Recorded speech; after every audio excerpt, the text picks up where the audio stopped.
Greetings and welcome back to Ghost Stories of Washington. Chapter 3, Ghosts in Public, Part 4. We'll have in this episode military manifestations, phantom footsteps, and wardrobe wraith. Our first story, entitled Military Manifestations. If the population statistics in historic Fort Vancouver, Washington included both corporeal and ethereal beings, the total numbers recorded might well double. There are so many ghosts in the town that organized ghost walk tours are offered. Most of the hauntings center around former military installations. The buildings that once were Officers' Row were absolutely teeming with spirits. A fun-loving father and daughter duo from long ago still flit in and out of the view. They are apparently just continuing on with the happy relationship they enjoyed during their lifetimes. The ghost of Ellen Waite, however, is not happy. She, too, was the daughter of a military man, but her life was cut short by a drowning accident. Ellen's melancholy spirit has spent years since searching for Joseph, the man she loved.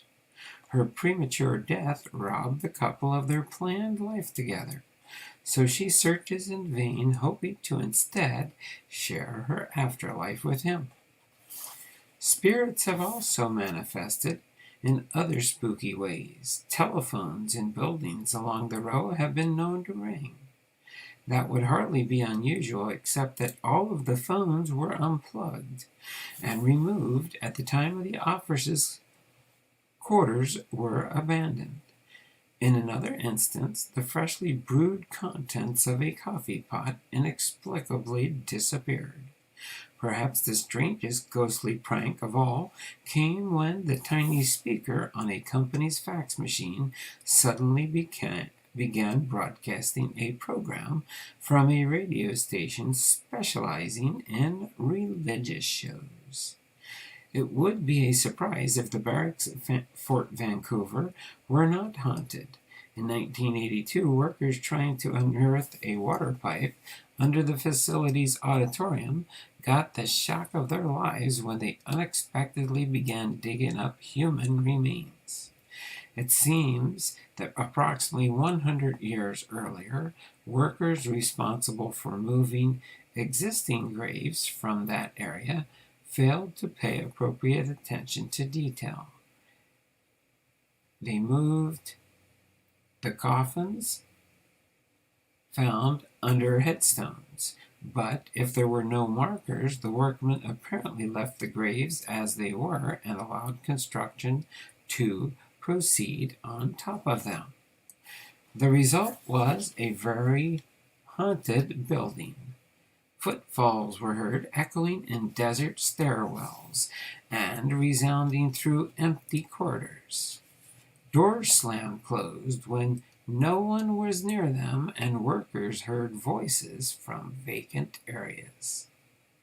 In 1993, the final resting place of these long-dead commoners had to be disturbed again. This time, Roy Wilson, a Native American holy man, was called to perform a ceremony to free the spirits from their earthly realm. This ritual may have come too late, though, because people still report hearing phantom footsteps when this and other buildings in the area are unpopulated. The ghosts in the old barracks hospital, Building 614, have been forced to put up with many changes to their ghostly abode. Throughout the renovations and additions, these spirits have seemed determined to continue holding the fort.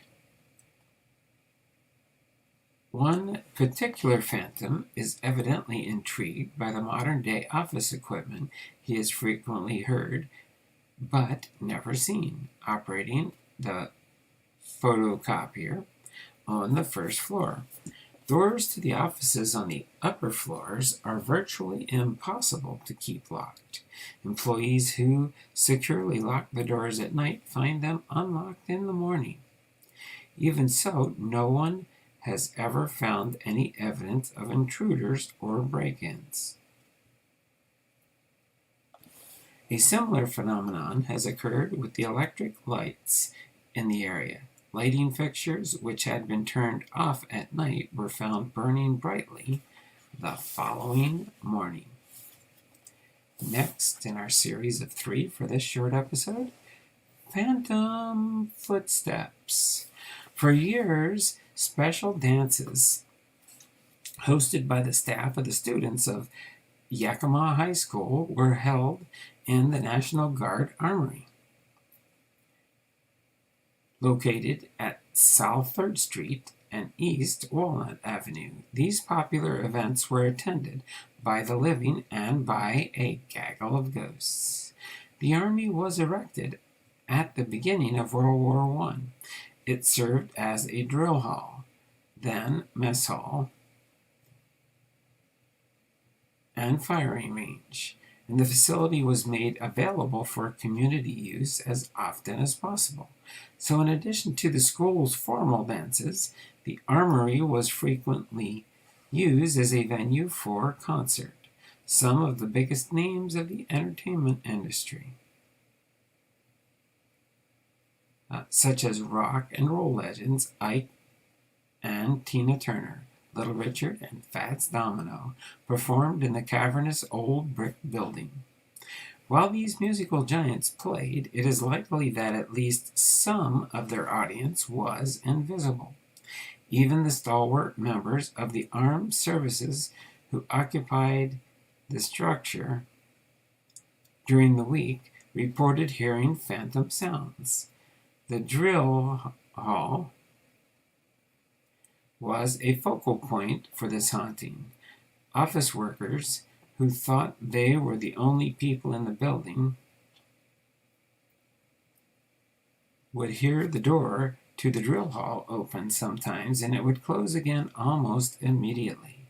But other times, the living occupants of the building would be treated to the sounds of several dozen sets of footsteps marching in unison into the room. Then, in equally synchronized manner, the footsteps would cease. Each time this happened, the workers would immediately hurry to the hall to investigate. No one was ever seen there, and no one could be seen, that is. Occasionally, a loud male voice could be heard barking out what sounded like a command or terse question. When this happened, the first voice would always be followed by quieter ones, presumably enlisted men, responding to their order or inquiry. Anyone ever saw the spirits haunting the armory? Those sightings were not reported.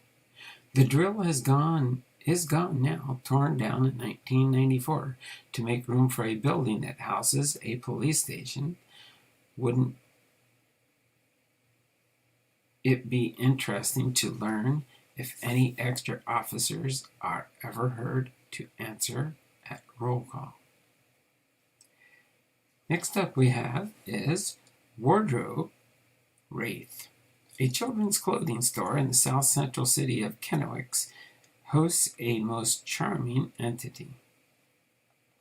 The owners and staff of the store feel such fondness for the ghost that they have even given by name.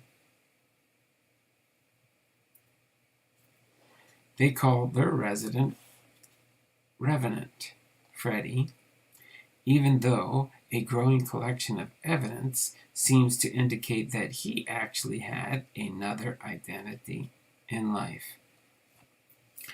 The shop's owner was most accurately aware that not all of the occupants of the store were operating on the same plane of existence when they first opened the doors in the morning.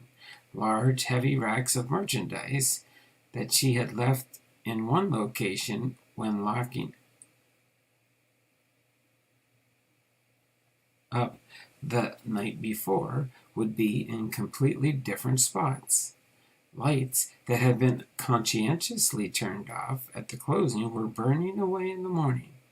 Each time the owners were certain that no one had been in the store during the evening hours. Over the course of time, the employees began to sense that the haunting was somehow centered around the basement boiler room. This premiere fits with one theory about who the ghost might be. At least one version of local history states that years ago, part of the building had been used as a gambling den. To keep the participants safe from the long arm of the law, gamblers were required to make their way by means of a hidden staircase to a secret room near the area that now houses the furnace. The ghost may be the fragment of a gambler's soul, perhaps hoping to win back some of his losses. Another theory frequently ventured to explain the ghost's existence is just as convincing. George Shirk, Kenwick's mayor from 1913 to 1924, ran a retail establishment in the building now occupied by the clothing store. The man died prematurely in an automobile accident. So it is quite possible that his restless spirit is the apparition seen roaming about the place. No matter what his identity in life, staff members continue to refer to the spirit by the nickname Freddy, and the ghost continues to enjoy puzzling the staff with his antics. These hijinks include balancing a small, unused safe at a precarious angle on an old bed left behind in the boiler room. The building's current owner has admitted to being startled when the boiler itself seemingly reacts noisily to any person entering that room. But overall, she feels that the presence in her store is at worst a nuisance and, at best, an extra degree of security. So hopefully you enjoyed this episode of Ghost Stories of Washington. Chapter 3, Ghosts in Public, Part 4, Military Manifestations, was followed by Phantom Footsteps, and then Wardrobe Wraith. Hopefully you look forward to the next chapter in this book, which will be in the next episode, Chapter 4, Stage Fright.